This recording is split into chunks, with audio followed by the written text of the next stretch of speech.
outgoing populist incumbent president and a former leftist president had remained for the people of Brazil to choose from in this year's presidential election of the country. Jair Bolsonaro and Luiz Inácio Lula da Silva are going head-to-head. Bolsonaro painting Lula as a radical socialist and Lula claiming Brazilians were better off when he was president. Brazil's first-round presidential election resulted with leftist former president Luiz Inácio Lula da Silva earning 48.4% of the vote to far-right incumbent President Jair Bolsonaro's 43.2%. Since neither managed to reach the 50% point, leading to a face-off again on October 30th. Da Silva, a former factory worker who became Brazil's first working-class president exactly 20 years ago, secured 50.9% of the vote. Bolsonaro received 49.10%. Lula has won the much-anticipated election. Hello and welcome to ETV World. I'm Tabitha John. Brazil's 2022 election has been conducted. The finalists were two political heavyweights, Lula Inácio and Bolsonaro. A former army captain and congressman, Jair Bolsonaro won the 2018 presidential election, campaigning as a right-wing, socially conservative nationalist. He promised to tackle crime and corruption and boost economic growth.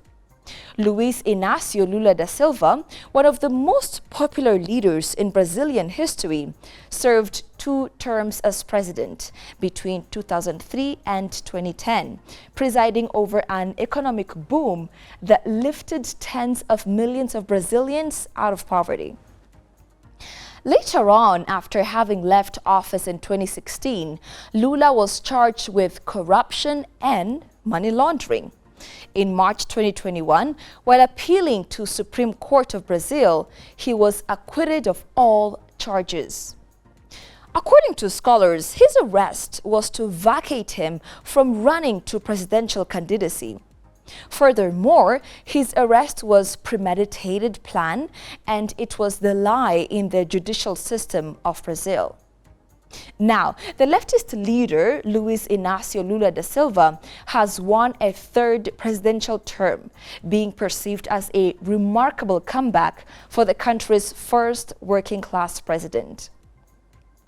Lula referred to his victory over far-right President Jair Bolsonaro a resurrection, vowing to reverse the detrimental policies of Bolsonaro, which include pro-gun policies and weak environmental protections in the Amazon rainforest. The world had been watching Brazil's election closely, anticipating, because one thing is clear in today's world of diplomacy: the approach of the president of Brazil will matter on the global stage. Lula's presidency from 2003 to 2011 was defined by an assertive foreign policy.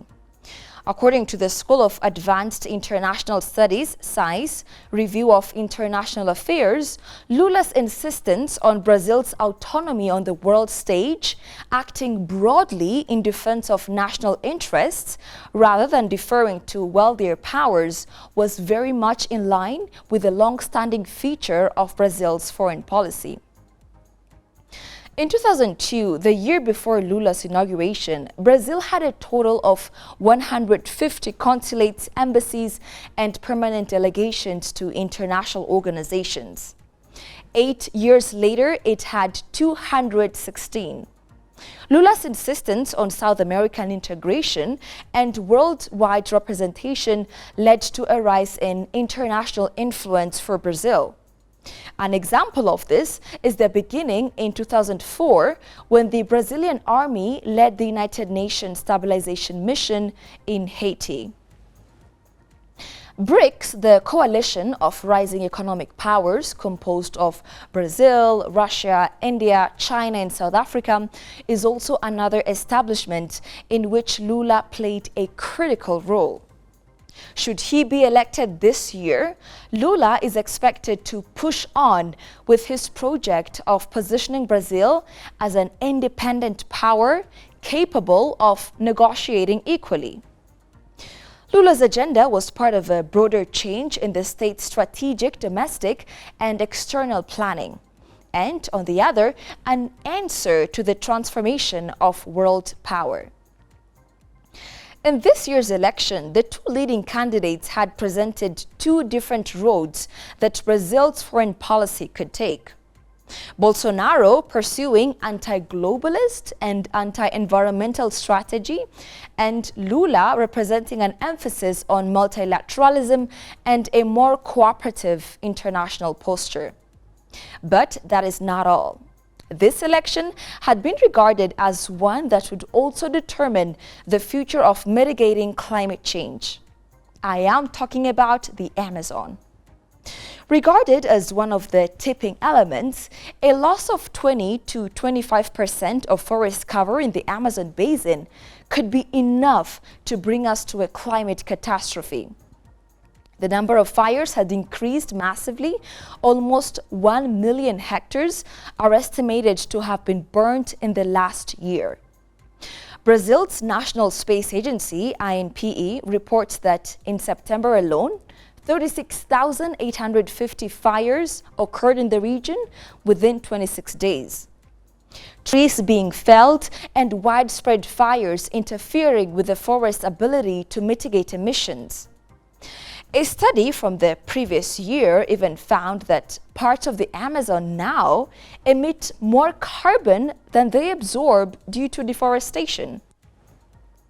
18% of the Brazilian Amazon, which constitutes around 60% of the total area, has already been cleared out, according to recent studies. Deforestation rates have reportedly been on the rise since Bolsonaro took office, leading activists and indigenous groups to file a lawsuit with the International Criminal Court. For Bolsonaro, domestic interests had been more important than global responsibilities, such as the protection of the Amazon. In contrast, the Amazon saw a sharp decline of deforestation by around 72% between 2004 and 2016 during Lula's time in office. As part of his campaign, he promised to reverse destructive environmental policies and take action on illegal mining in indigenous territories, which would be good news if he lives up to it. An analysis by Kaya Advisory projects that the re-election of Lula Da Silva would make an end to illegal activity by 2030, if not well before, and the achievement of net zero emissions from the Brazilian Amazon possible. The comeback of Lula as president has now been received with much welcome. Hopes are high both in Brazil and around the world. And with this, we come to the end of today's program. You can follow us on social media and subscribe. Goodbye for now.